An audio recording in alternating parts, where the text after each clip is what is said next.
Tony, and welcome to Food 101. Food, people. Let's talk about food. So, Chefy, Hello, Daniel. How are you?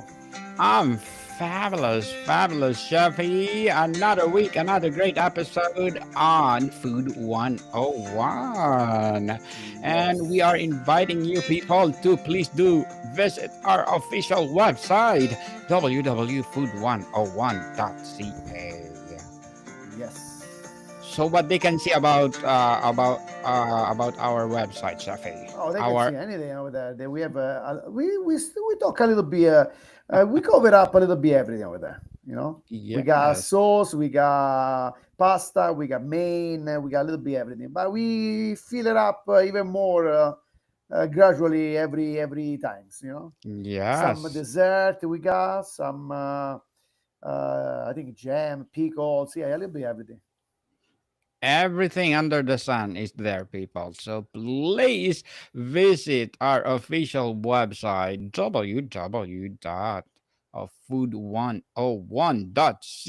www.food101.ca.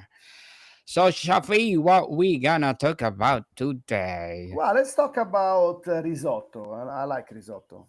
Yes, I love risotto. Yeah, risotto. Arancini. They're very. It's very. It's a very good meal. Be honest. Yes, for sure. From appetizer to main course to dessert. Can we do the dessert? Yes. Risotto dessert? Well, we can put a rice pudding. So Yeah. it's Italian Rice rice pudding. pudding. Why not that one? Why not? Why not? Yeah. So let's talk about rice. First, risotto. It's classic. Um, it's there is there are many different kind of rice growing in Italy. If you look at the history, the rice is grow start to grow when in the South Italy for centuries. And it Yes. gradually is moving in North Italy, especially on the Po Valley, the river of the Po River, and Mm. there is because it was the best suitable place to cultivate the rice at that time. So practically in the Lombardy region, it became so popular the rice, and classic, saffron risotto, or very classic, simple way how to cook the risotto, with butter, onion, white wine, Parmesan cheese. That's classic. And the variation of the rice that we have in Italy, it's amazing. Like we have so many different kind of rice. Each rice you can use it different for different kind of dish that you can make. It's like we have a carnaroli rice, we have vialone nano, we have arborio rice, the baldo, arlecchino. We have the Roma, we have the Maratelli. So there is so many different kind, and we with each one we do different kind of recipe. And for example, if you're looking for a very good risotto, like a luxury style risotto, you will go with the carnaroli rice. High If you end. Yes, if you want to go for yes, it's nice risotto, but more particularly like like a truffle risotto. um, you will go with a vialone nano. Then Mm. after, for example, you want to you are at the beginning, you're the beginner to cook rice at home, to make a risotto. I would suggest arborio rice. Is kind of basic for risotto. Still, it's you can make a mistake with that. It's no for example, one the carnaroli, is going to hold you the cooking time, so it's going to be al dente, nice risotto. And if you know how to cook, it's going to be a very good risotto over there. Now, Y- let's talk about other different kind of rice. Like if you want to do a rice salad, you will not use an Italian rice. Like most, like Italian rice. like a l'arlecchino. This is all kind of rice that you use. Roma, martelli is kind of rice that you use for special dish, even for like a minestrone, you want to put rice. Wow, with a nice maratelli rice, you can, it's a very good for that. Even aroma rice is good for like a thick soup, rice pudding, or even a baked risotto. Like we in Rome, we make the tomato stuff with the rice. That's be perfect, that kind of rice. Instead, if you're talking about the rice salad, you're looking at parboiled rice or like a Mm, basmati, jasmine rice, a brown rice. That's a good one for that because you don't need the starch from the rice. So the difference yes. between cooking a risotto and cooking rice at home, like with a rice cooker, if you or even a boiled rice, you washing the rice, you you take it off all the starch from the rice because you don't need it in the rice cooker. Instead, when you make a risotto, you need the starch because that starch is your creamy sauce of the risotto at the end.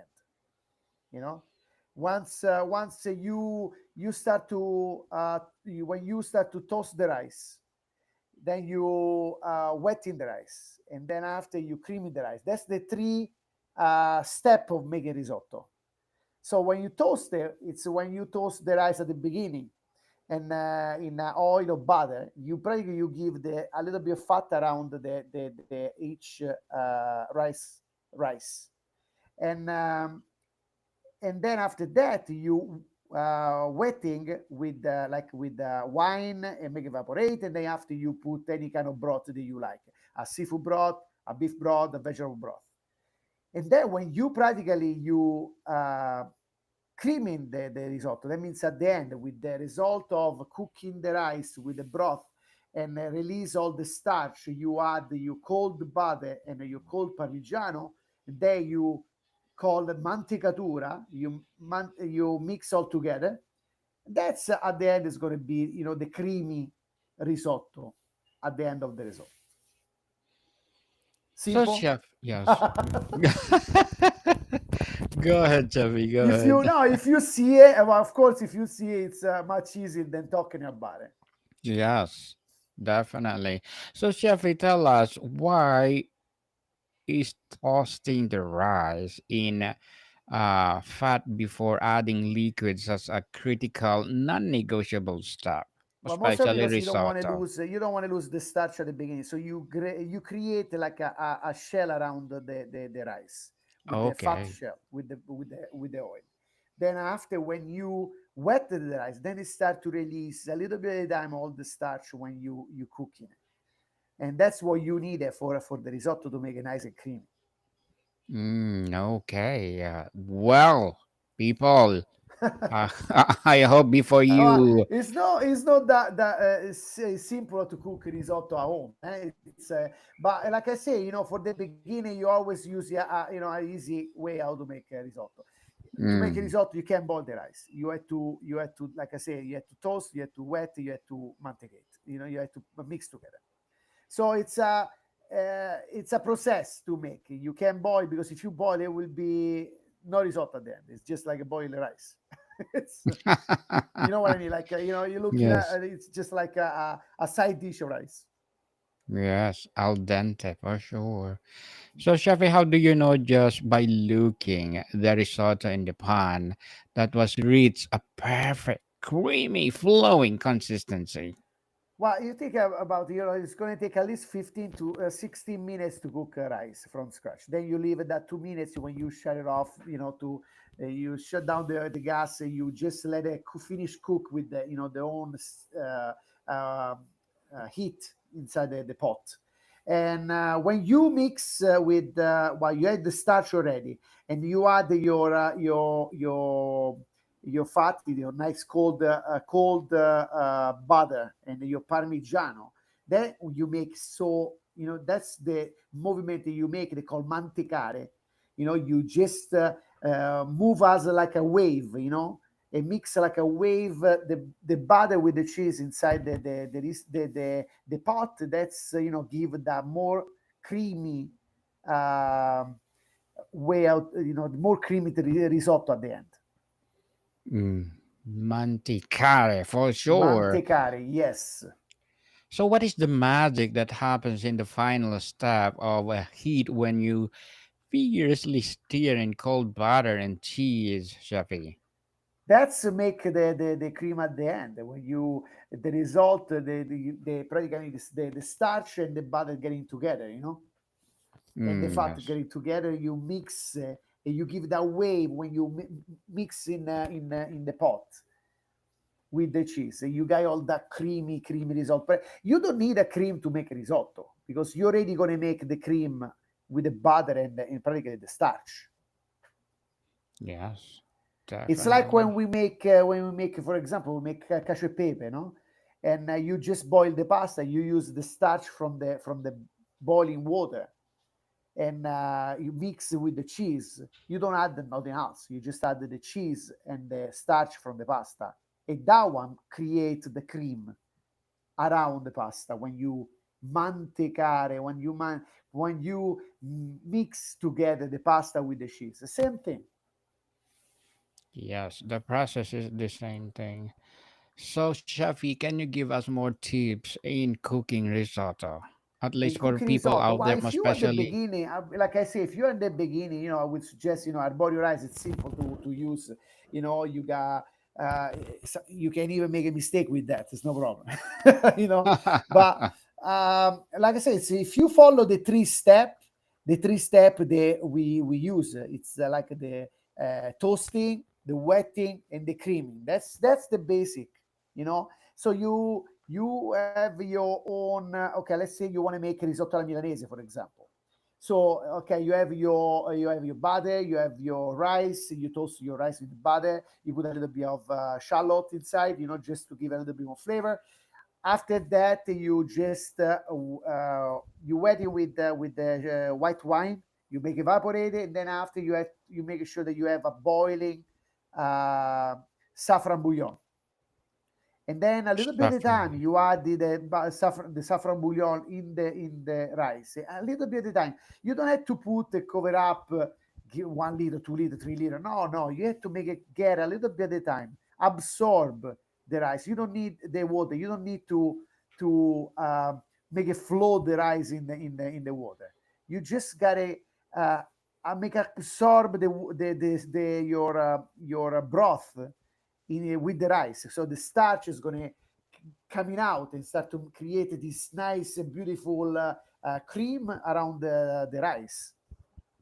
Then at the end, you just when you see it after 16 minutes, is the time is ready. You just turn off the gas. You add your parmigiano. You add your butter. You just mix, give it the wave. Shake the pot and make it mix together. And so at the end, it's going to be nice and creamy. Nice and creamy for sure. And Shafi, before we go or continue to our discussion, people, we are happy to share to you that we are number 11 of best food podcasts. 70 Wow. best food podcasts, and we are number 11. Wow. Thank you Fantastic. so much, people. I hope next week we'll number 10. And please do visit our website profile, people, available on ART19. This is our new homepage provided by our podcast platform, ART19. It's something new and something bigger. Better and bolder. Yes, for sure. We're getting bigger, better, and bolder people for the fifth season. And our sixth season is coming, and we are cooking something bigger, better, and bolder for sure, because that is our aim for this podcast. So, Shafi, let's continue about the risotto. Absolutely. So we'll talk about cooking now. Okay, let's talk here. Okay, for example, risotto al milanese. Well, we was talking before we make the bouillon, saffron bouillon. Same process. You got your shallot, saute with the butter. You have your toast your rice with that. After that, you wet with the wine. You add your saffron bouillon. Let it cook a little bit of time, a little bit of time, a little bit of time. Until you got your 16, 17 minutes. Here we go. You taste your rice. It's up to you how you like it. If you like a little bit dente, if you like soft. Usually, you're talking about 18 minutes for the rice to be cooked anyway. And that's how you just Yes. finish up with the butter parmigiano. Now, if you're looking at, if you want to do, let's say, Barolo risotto. Same Wow. process. You have your rice, your shallot, your butter. Instead to use a white wine, you just use a Barolo wine to give it the flavor. So you got the red color on the risotto. A little bit of the time, you add a nice beautiful stock. I would suggest maybe a nice beef bouillon or something like that. Yeah, a little bit of time. Same process. You butter and parmigiano at the end. You just mix it 18 minutes, 17, 18 minutes, and we go. Risotto nero di seppia, if you like the cuttlefish, the black ink, the squid ink, that's a very good one. I really like the squid ink, especially when you got all the black teeth after. But For sure. if you like it, it's a taste. It's some people like, some people don't. But simple. Like even this one is the same thing. You got your shallot. You cook in the butter, and instead after the white wine, you add your fish stock. Would be fantastic if you have a nice fish stock, and you just add a little bit of black squid ink, and let it cook together again. Same thing, butter, parmigiano at the end. Here we go, done. And for example, let's say now it's time. We're going to the autumn. Here we go. Nice Yes. pumpkin risotto or a nice squash risotto. Beautiful, a nice squash puree. You can make with any kind of squash right now. You cook, you can bake your squash. You just blend everything, make a puree. You make a senti risotto. The basics all the same. You got your shallot, a little bit butter, or if you want to use olive oil, that's fine. And white wine, you put your puree in. You just put a vegetable stock, cook up to, like I said, 18 minutes, 17, 18 minutes. Finish parmigiano or pecorino if you like. Pecorino is good Yes. too, and a butter, of course. And butter for sure. So if the if our listener want more recipe about risotto, just let us know and we can just provide to you, no problem. Yes, no problem. Chef Alessandro will provide for you. We're gonna upload on our official website, www.food101.ca. So, Shafi, before we wrap up our discussion today about risotto, I'm inviting you to please do listen to my other podcast, people. My other podcast, because my Abstract Essay is already in fifth season. Abstract Poetry in second season. I'm a book 101 review in fifth season too. Comedy 101 in second season, and of course, our Food 101 with Chef Alessandro, soon to be sixth season. And we are so excited for that. And Geography 101 in its fourth season. And my baby podcast, Law 101 and Mental Health 101, Love Letters in the third season. And Movie 101 Review and Music 101 in fourth season. And Science 101 and Sex 101 in its first season. Please listen to them wherever you listen your podcast. So, Shafi, to wrap up risotto, what else you can recommend to them, especially for Risotto, you can use yes, as a main dish. You can use as a side dish if you want it. If you have a nice grilled salmon, a nice butter parmigiano risotto on the bottom, or pea puree, uh, green peas risotto, a squash risotto with a nice salmon, or even a nice pork chop on it, grilled pork chop. Fantastic. yes, definitely. People, please do try at home. So, Shafi, one Yes. more for someone who has never made risotto before, and it's intimidated? What is the No, piece of don't be advice? intimidated. Make a mistake and we go. If it doesn't come out good, you can make a still arancini anyway, so that's fine. Double purpose. Yes, of course. That's how we make it in Italy. We use risotto as a pasta course, so that's it. Leftover we use for arancini. Yes, people. Chef Alessandro and I already talk about arancini many times, from first Yes. season, second season, third season, even fourth season. We talk already about arancini. So please do go back to our episode, and for sure you will love arancini. Yes. So, Shafi, Ariga people. see you soon. Bye bye.